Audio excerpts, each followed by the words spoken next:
વડોદરા શહેરની જિલ્લા પંચાયતની સામાન્ય સભામાં બબાલ થઈ હોય તેવું જોવા મળ્યું હતું। સત્તા પક્ષ અને વિરોધ પક્ષના સભ્ય આમને સામને જોવા મળ્યા હતા।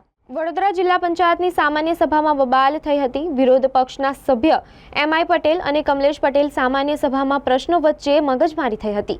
કમલેશ પટેલ શટઅપ કહેતા મામલો બિચક્યો હતો, ત્યારે તો એમઆઈ પટેલ ગેટ આઉટ બોલ્યા હતા। સમગ્ર સભા દરમિયાન જિલ્લા વિકાસ અધિકારીએ હસ્તક્ષેપ કરી મામલો થાળે પાડ્યો હતો। ત્યારે જિલ્લા પંચાયતની સામાન્ય સભા અનેક વખત ઉગ્ર બની હતી। સત્તા પક્ષ અને વિરોધ પક્ષના સભ્યો આમને સામને આવ્યા હતા।